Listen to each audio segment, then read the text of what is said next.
Elon Musk, it's a person who you just believe in. It was sort of just like for me and my brother, it was kind of a no-brainer.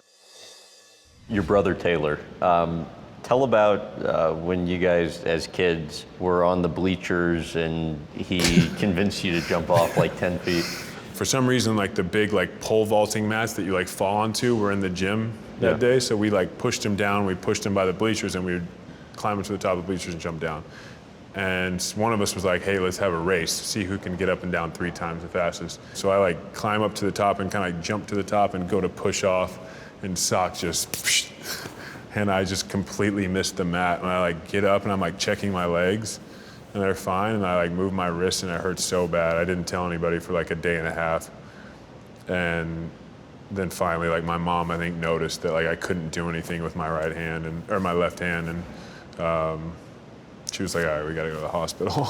But I was just terrified to tell my parents and that that's how you broke your arm, Yeah, right? I broke my wrist, yeah. Your wrist. Broke my wrist. Having an older brother at some point made you want to do everything better than him, right? You talk about that person to chase, he was my person to chase always, just always. And that just sort of fueled my competitiveness for years and years and years. And he's now your manager. I don't say manager, he's a business partner with me because we run so much stuff together. He helps me manage, things, but he's not my manager, he's a business partner. And, it was important for us to get our family foundation going, get the AAU program that we played for, get that up and running. It's Team Griffin. In Oklahoma. In Oklahoma, and he's got that to an unbelievable place and been able to help a lot of kids and give back like somebody gave to us. He's heading our family ventures, all of our investment stuff, and just absolutely killing it. So I just wanted to be cognizant of I understand, what he is capable of, but I would be, greatly appreciative if he would join me in trying to tackle all these things. And what's it like working together? It's amazing because he just can make decisions that he knows that he's very confident that I feel the same way. All these decisions he makes are for us, for us as a family. And again, that's why I say he's a business partner. How do you go about sourcing investment opportunities? We look at the obvious, do you believe in the product? And 2, do you believe in the people that are behind the product, the management team, the executive team that's behind this product? And this could be on a big scale or a very small scale. Will this change people's lives? Will this change the world in a way?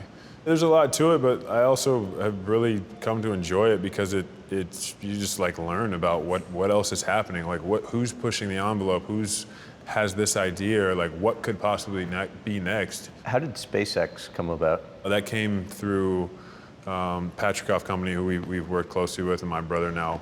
It was just one of those things where obviously SpaceX, something like that, that could change the world, and Elon Musk, it's a person who you just believe in as somebody who's creating and moving the envelope forward in so many different spaces. It was sort of just for me and my brother, it was kind of a no-brainer as to this is something that's very, very cool, and we can't miss this opportunity. Hyperice, what you bought in at and what it's valued at now?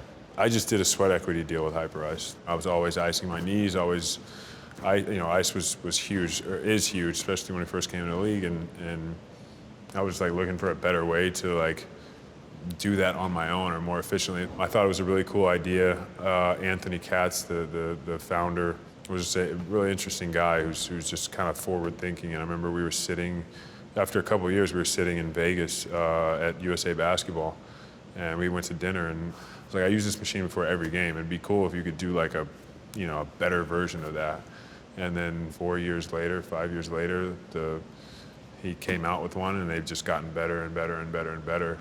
And hopefully makes people healthier, hopefully helps people exercise longer or feel better or whatever it is. I mean, you're being humble in the great thing. I mean, it's $10 million valuation, and now it could be pushing $1 billion? Yeah, hopefully pushing $1 billion, hopefully over, but we'll see. I remember hearing stories about players taking equity in companies instead of doing endorsement deals. And at the time, I was just I don't really, want another endorsement deal.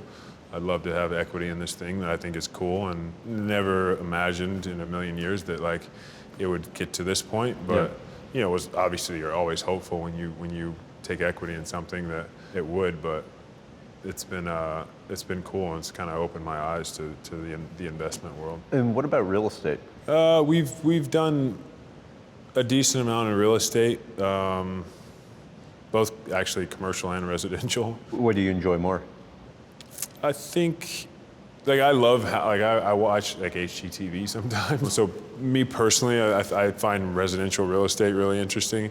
I think Taylor would probably tell you commercial, which makes more sense. The more logical thinker, as sort of me just being like, oh, I like houses. Yeah. But we've done a decent amount in both, and they're both very interesting to me, and been fortunate to come across like some really cool opportunities.